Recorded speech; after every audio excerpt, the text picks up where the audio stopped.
This is the Beat of CT. My name is Jenny Boom Boom. DJ Meechie is here. What up, Meechie? What's up, Jenny? And today we have Melanie Michaud and Derek Slatt from the Village for Families and Children in Hartford with us. How are you? Great. Excellent. Thanks for having us. So as I was just telling Derek Slatt, he's got the best rap name in the game. So He does have a pretty cool game. yeah, Derek Slatt. We love that. Weekends, evenings, whatever, that's my side hustle. So. Okay, cool. So, I'm going to, when the pandemic's over, I'll book you for some shows. Okay. We'll get you up there on stage. Yeah. Awesome. You can be an opener for some folks. So tell us about the Village. I don't know too much about it, and I want to know everything about the Village. So Derek, you want to get started? Yeah, absolutely. Melanie actually has been at the Village a lot longer than I have. Melanie, how long have you been here? 12 years. Yeah, 12 years, and I've been here 10 months. So, we're going to go to Melanie then. Sorry, Derek. I'll do a lot of deferring to Melanie. Maybe I'll just start off by saying that we are one of the largest, if not the largest, mental health providers for families and children in the state of Connecticut. And, helping families and children cope with and recover from trauma is and what kind of different traumas that includes. Melanie could obviously speak to that and a lot of the other parts of what we do, and we do a lot more. In the past few years, we've had a lot of focus on prevention as well, so helping families avoid things that can be traumatic. And as you might imagine, I know we'll get into this later, but the pandemic has created a whole host of challenges for families who we serve, and it's made a lot of the needs even more acute. But Melanie, do you want to kind of jump in and maybe describe to like some of what we do and maybe the trauma that some of the families face? So people, I feel like, Jenny, that sometimes people in this world, we use a lot of acronyms and a lot of like official speak and stuff. So maybe Melanie and I will both promise not to do that or try to avoid it as best as possible. Yeah, please don't do that, because I'm a pretty kind of like transparent and real, kind of down to earth person. You definitely are. I definitely don't speak that way, though I can, but that's not really. I don't really feel as if that's how we connect with our families. Absolutely. Right. I'm a clinical director. I run an intensive in-home program called ICP through the Village. And we provide like kind of wraparound services for our clients. So they have a clinician that does individual and family therapy with them. We have a case manager that takes our kids before pandemic, takes them into the community and provides education on social skills and life skills. And I really view them as like an educational mentor. We serve the greater Hartford area, at least for my program. And most of, I think, the Village programs, we are located throughout Connecticut, but mostly in the Hartford area.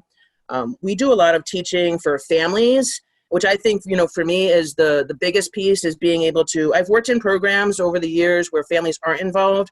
And the piece that I really like about ICP specifically is that engagement. And, we try to, a lot of times kids are viewed as the issue, and they've come along with, there's so much trauma that they experience, but then when their behaviors get out of control, then it's like, well, what is the kid? What's wrong with the kid? What's going on? And we try to really at the Village figure out what happened to this child and not necessarily what's wrong with this kid. Because it's not about placing blame or creating any more shame for these kids that already have it pretty tough. And the family is the same, right? There's so much trauma. There's so much generational trauma that gets passed on. There's so much healing that has to happen between the family units. And what really warms my heart is being able to see families come together, because that's when the kids are able to heal. And if we just try to fix this piece over here and then try to put it back into a family, it falls apart, right? Because not everybody has done the work together. So I think many of the programs at the Village, we have are family centered and trying to engage and bring everybody together. Yeah, we have about 40 programs, and so wow. It's hard to kind of describe all of them, and we wouldn't take. I mean, we'd be on the air for hours doing that, but it really involves working with in the schools. That's one area that we work with teachers and work with educators to provide mental health services for children and support. Provide parenting, skill building. We have a fatherhood program as well. We have a financial center, a literacy center to help people get secure financially. We do what we call permanency, which I hadn't really heard of that term before, but right, helping foster families, both like connecting children who need families with foster parents, so recruitment, but then also offering supports to kind of keep those families together. And then and Melanie, jump in anytime, but I mean, preschool or early childhood education is a big part of what we do as well. We have residential programs for really the kids who it's not maybe safe for them to be at home, so they live on campus for a certain amount of time. Wow. We're 200 years old, and I find that people have driven by the village, both on Albany Avenue and then our larger facility. We have a number of facilities, as Melanie mentioned, but one of them is called Village South, right across from Bulkley High School in Hartford. And a lot of times I think people go by them and they don't realize what goes on there. You know, maybe they've heard of the village, whatever, but 200 years old, used to be an orphanage a long, long time ago. And the models change, but you know, a lot of the needs really haven't. So we contract with the state on some things, like through DCF and court support services, and then we do direct care with folks in the community as well. Melanie, did I do an okay job kind of summarizing it?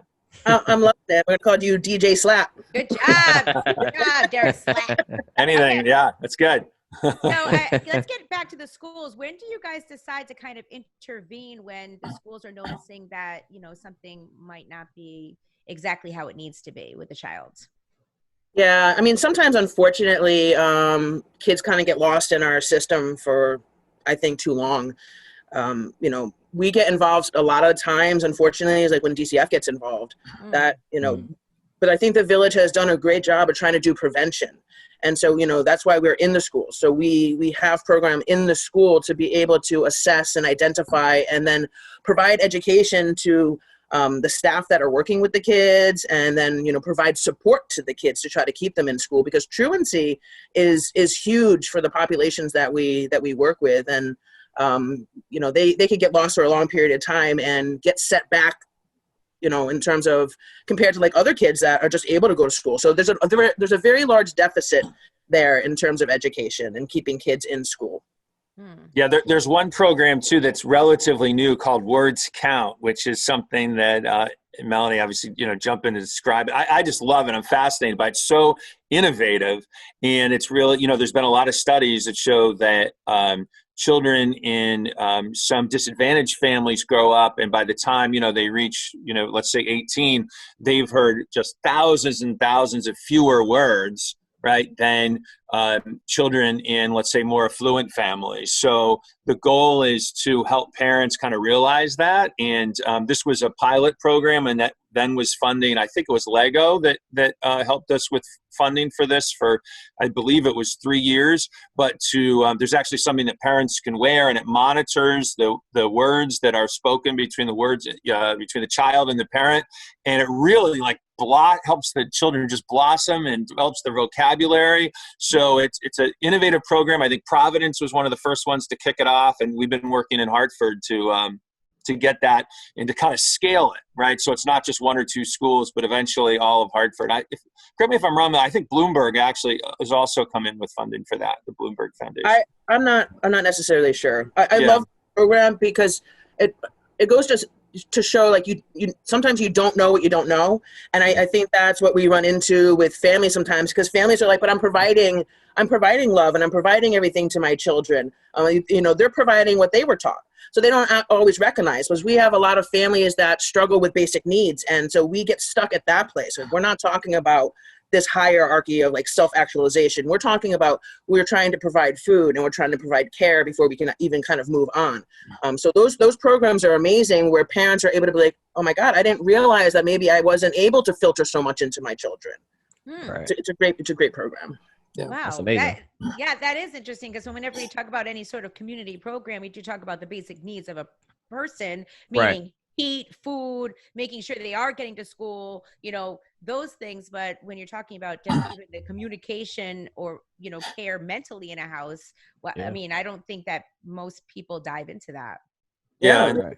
It's really hard to think about all these other things that I think sometimes privileged people just kind of take for granted, that they can spend time on books and reading and museums and things, where people are just like, but I need to take a bus, like 4 buses to get to the grocery store to get food, and like that's my entire day. Right.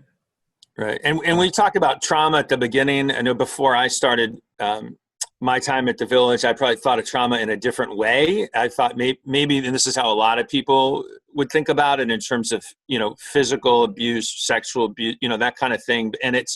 But we include in trauma neglect, which is, has a huge impact, right, as well. And then all the things that Melanie was talking about, just in terms of uncertainty about losing a home, if you're going to be able to stay in your home, and financial uncertainty and food insecurity, and all these things that make it really hard for families to thrive. And that's where the Village's mission comes into play. Now, are your services free? They are, I mean, we don't turn anybody away for lack of ability to pay. So we have an outpatient service facility down at what we call Village South. So, I mean, the large part of our clients who are coming into, let's say, Village South are on Medicaid. So and then correct. Okay. I mean, there's many different things, right? So there are some programs that are funded through DCF. So we have a large partnership in many of our programs, residential, like my program. So there's a lot of different ways that the programs are funded at the Village. Okay. All right. Now, with all these programs, because you guys have just so many amazing programs that you guys have been talking about, but especially for like back to school, with the Village, like how has the pandemic really affected you guys? Especially, with a lot of these programs that you guys have been saying, it seems like it's like a lot of one-on-one with families, with kids. So going forward now, like how has the pandemic affected you guys?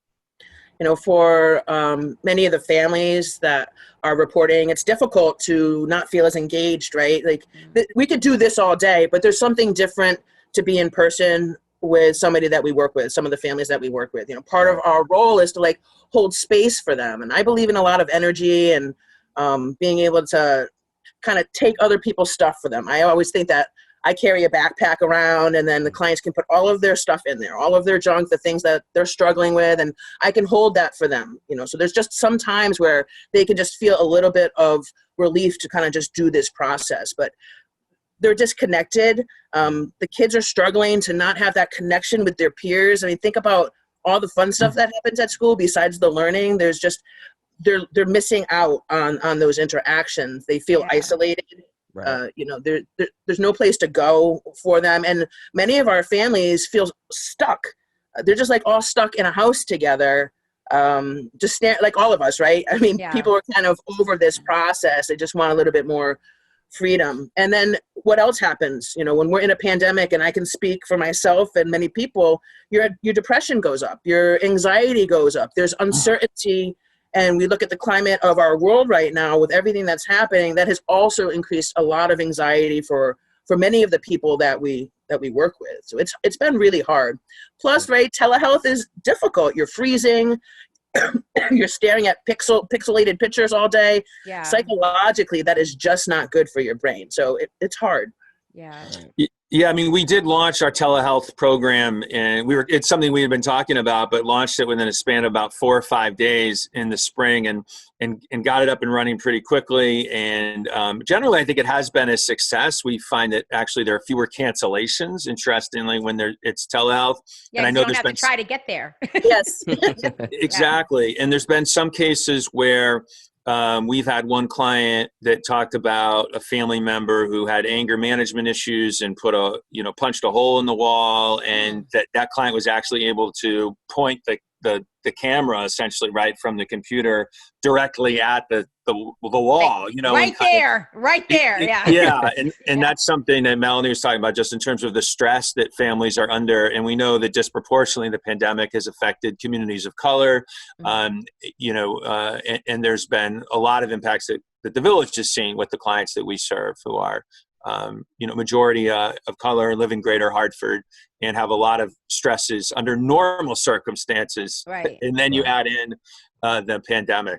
So Yeah. And I mean, I'm just going to speak from personal experience. I have two of my children still living here, and one daughter is going to enter a senior year and my other one's going into fourth grade. I've just noticed such a change in both of them since this started, and yeah, it's kind of scary when you watch the change. Like my fourth grader, he's on his game a lot, and I'm trying to pull him off the game, I'm Right. like, let's walk, let's do this and let's do that. But it's definitely made a lot of families stuck.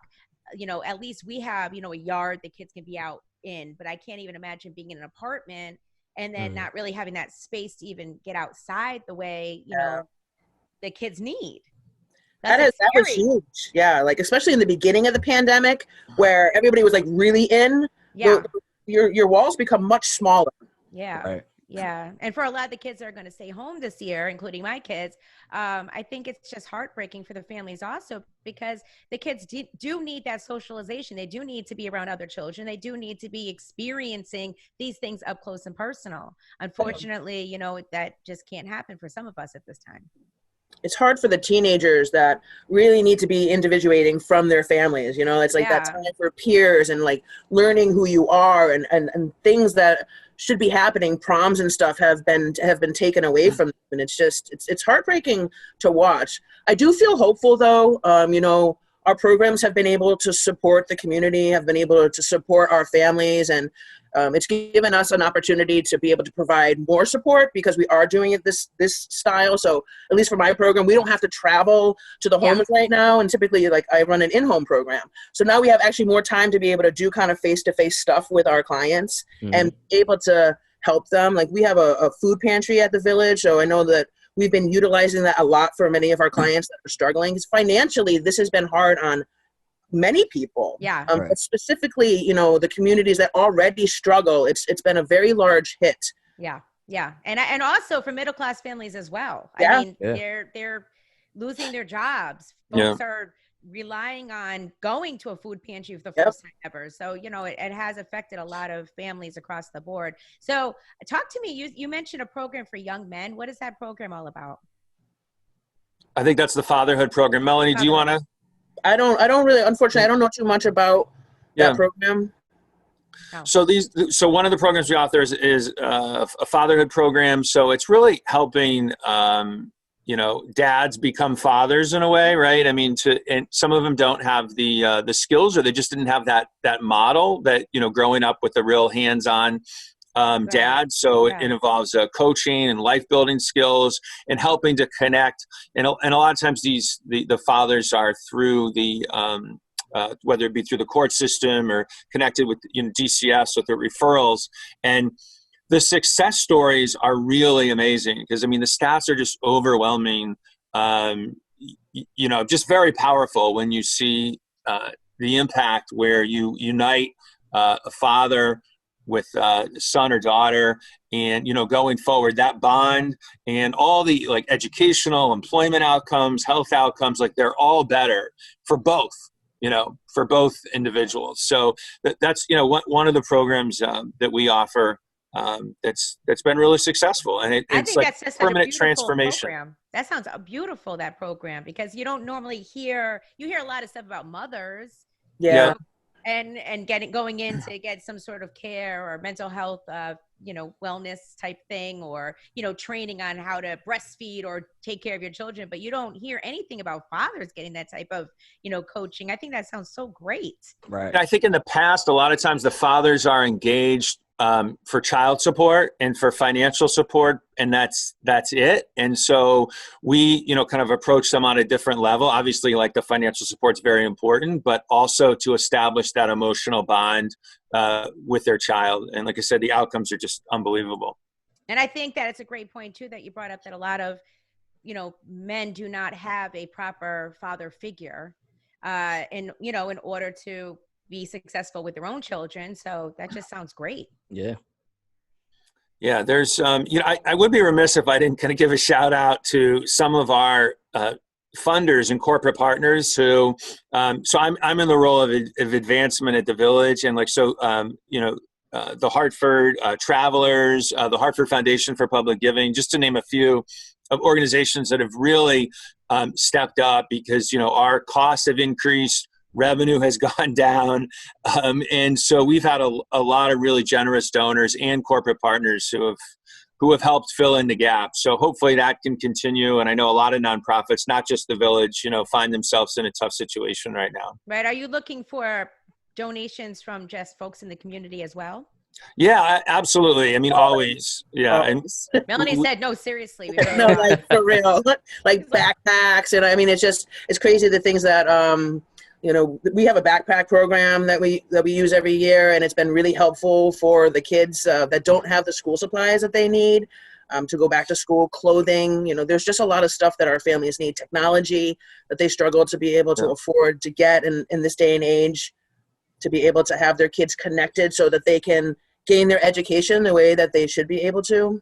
Right. But So, yeah, give. if I can, like, I'm a big believer in like that people need to hear something really tangible in order to, to connect. And for me, like, that's how I am.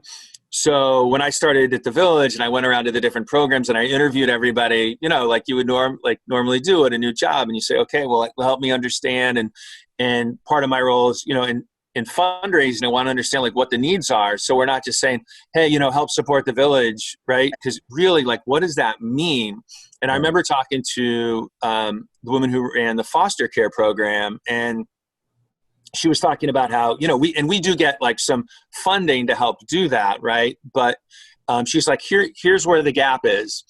You have children, and if they go from like one home to, let's say, another home, whatever, and they're putting, a lot of times, right, these children have to put their belongings in trash bags to move their belongings. And this woman who worked at the Village for a long, long time, and you would think maybe she'd be kind of hardened, a little like cynical, no way. And she was getting emotional. She started to cry as she was talking about children and the dignity issue of just like, nobody should have to pack their belongings up and put them in a trash bag. Like, that's just wrong. And she's like, so we need money for duffel bags, like for things, right, that might seem pretty simple, but like a $26 duffel bag that we would use, with a donation from Amazon or whatever, would really help give a child some dignity when they're in already a really tough spot. So that's kind of a tangible way of where that money goes. Yeah, but I can't imagine that. It sounds so heartbreaking. It's super huge. I used to run the group home through that the Village has, and our kids would come in with the trash bags. We would give them duffel bags. We never allowed a kid to leave that building with a trash bag. And I can't tell you how many kids were like, thank you so much, because it's humiliating. And who wants to do that? Like, who's carrying their entire life around in a bag? Because I can't tell you how many kids I've worked with that their entire life was actually in one garbage bag. Everything that they've had, right? Kids move around a lot, so they don't have the pictures that are on the wall. So I've worked with kids that they had to decide, like, they knew which Christmas it was based on like which home that they lived in. So we work with a lot of kids that bounce around, and they don't have kind of that stability. They don't have that home base that you need in order to feel safe, so then you can kind of thrive, right? There's no roots that are growing, and so it's very difficult to be able to thrive in a situation like that. That breaks my heart. It really does. It really, really does. So if I want to donate today to the Village, how do I go about doing that? Yeah, so go on the Village website. You could do that, and there's a give button right there, thevillage.org. That's probably the easiest way. You can always email me at dslap, SLAP, at thevillage.org. So there you go. And, every little bit counts. I don't want to turn this into, an appeal just for money, but we have, donors who, Derek, give whatever. It can be an appeal for money. It's okay. We want. Sometimes it's Christmas gifts. There's a lot of different ways that people give to the Village. Yeah. And you could be creative too. We just had a donor, Jerry Bundy from Bundy Auto Motors, and he just donated a limousine. Wow. And so now we have a limousine, and we're not exactly sure how we're going to use it, but we know we're going to help, children with it, and maybe for special rewards or whatever, like, bring them to an appointment or something in a limousine. So that was very generous. ESPN did the artwork, and the Hoffman family helped redesign our gymnasium for children at the 1680 campus on Albany Avenue.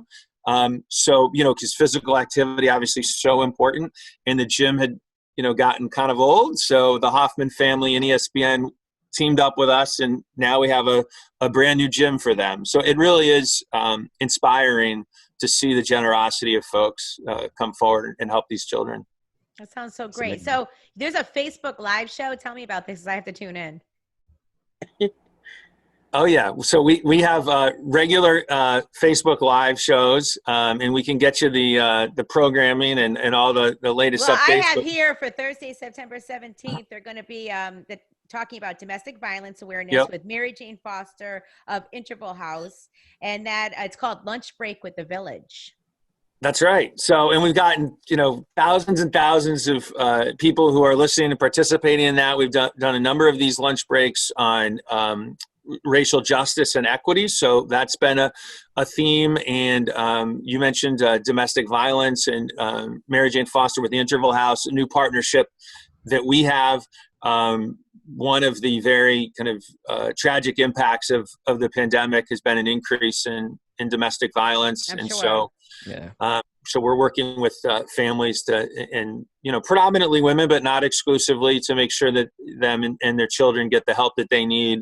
And also like financial supports too, because a lot of times they don't, it's not safe for them to go back. We need to make sure that they're independent and being able to be safe. So that's connected with some of the programs we offer. And Mary Jane Foster's really been a leader in that too. A lot of folks know her in the community. So that's what you just referred to. And that should be really educational. Nice.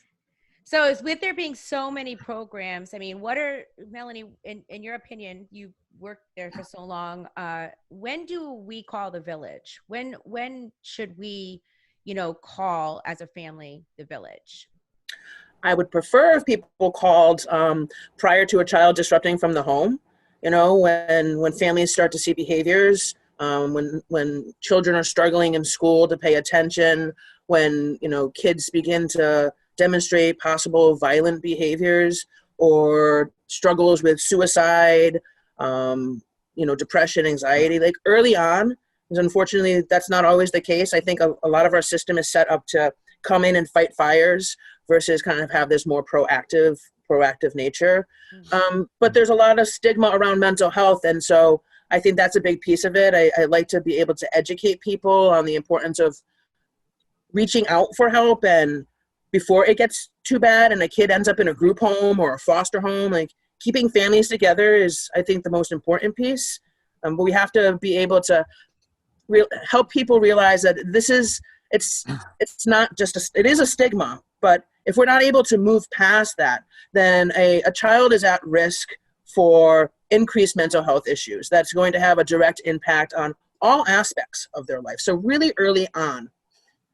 Yeah, and I would just add to that, if I could, that we have this new adult service center for mental health, Village South, like I said, in Hartford, and so for adults and children. So if you're listening to this right now, and you or a loved one has a challenge when it comes to whether it be substance abuse or depression, or you just need somebody to talk to. I mean, we have resources, and we can schedule you pretty much right away, and nobody has ever turned away from ability to pay, and that's for both children and for adults.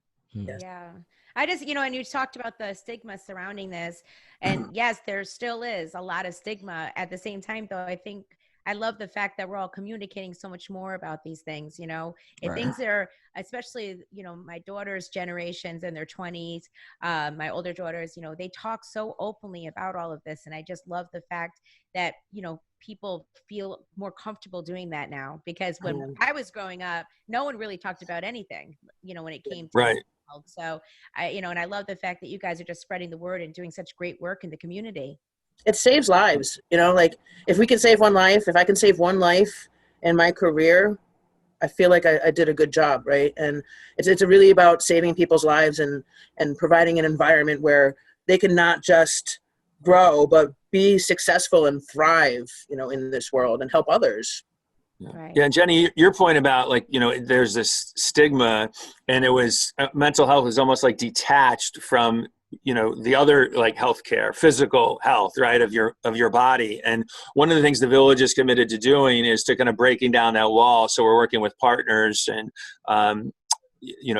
Connecticut Children's Medical Center and Hartford Hospital, et cetera, to make sure that there's like a holistic approach. So we do have clinicians, in doctor's offices. So, when you have an issue with your body and it may be caused by mental illness or a challenge. So we're trying to integrate that approach, and it makes it more holistic. And ultimately, as Melanie talked about, it saved lives. Great. Well, so we're going to start up school, and then after we all start up school together, right? We're going to check back in with you guys in just a few weeks, and we're going to figure some stuff out moving forward into the winter. Yeah. And let us know, give us any updates that you guys have with the village. And Derek Slatt from the Village for Families and Children is located at 1680 Albany Ave in Hartford. What is your phone number, just in case folks want to get in touch with you guys over there? It's 860-236-4511.